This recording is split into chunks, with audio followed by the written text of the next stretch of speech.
Tiga. Bismillahirrahmanirrahim. Dongeng anak si kancil dan siput. Pada suatu hari yang cerah, kancil sedang berjalan dengan santai di pinggir sungai. Di sana ia bertemu dengan siput yang merangkak dengan lambat. Kancil lalu datang menghampiri siput dengan angkuh.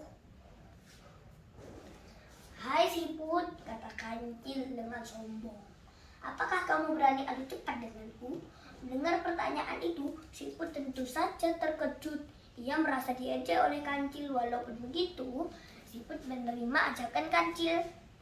"Baiklah kancil," kata siput, menerima ajakan kancil.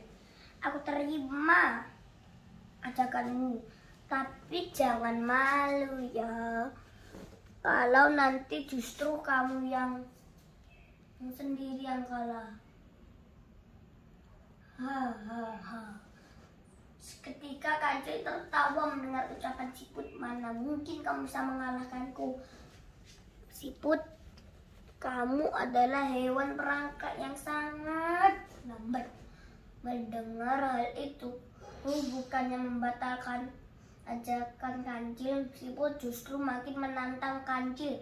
"Baik, tentukan saja kapan kita akan berlomba." "Hari Minggu besok di sini," kata kancil. "Pasti akan ada yang melihat aku memenangkan lomba. Catat itu." Kancil lalu bergegas pergi dengan tertawa sambil menunggu hari perlombaan. Siput mengatur taktik agar kancil bisa merasakan rasa angkuh dan sombong. Dengan kekalahan, ia segera mengumpulkan semua siput yang ada di sekitar sungai. Mereka semua tentu saja ingin kancil kalah. "Hai teman-temanku, tentu saja kita berkumpul di sini untuk membicarakan perlombaan dengan kancil," kata siput yang akan berlomba.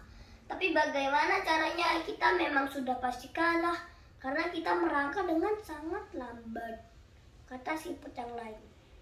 "Kita harus membagi tugas," kata siput. "Kalian harus berpencar di setiap rerumputan di pinggir sungai sampai garis finish.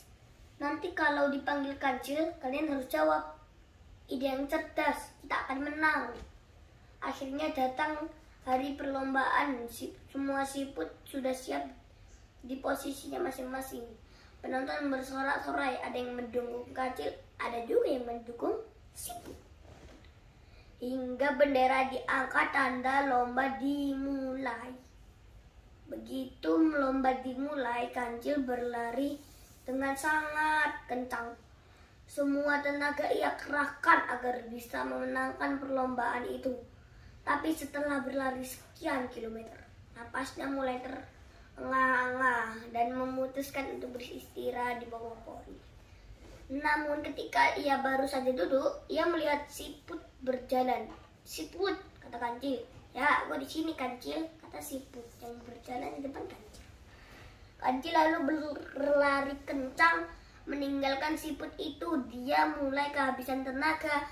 Ketika sampai di pohon besar yang rindang, kancil kembali duduk untuk beristirahat. Tapi siput datang melewatinya. "Siput," kata kancil. "Ya, aku di sini kancil." Begitu seterusnya yang terjadi hingga kancil kelelahan dan siput memenangkan perlombaan di garis finish.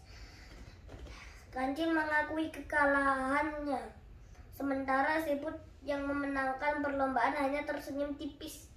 Siput tidak merayakan kemenangan dengan berlebihan. Pesan moral, kita harus berani mengakui kekalahan ya.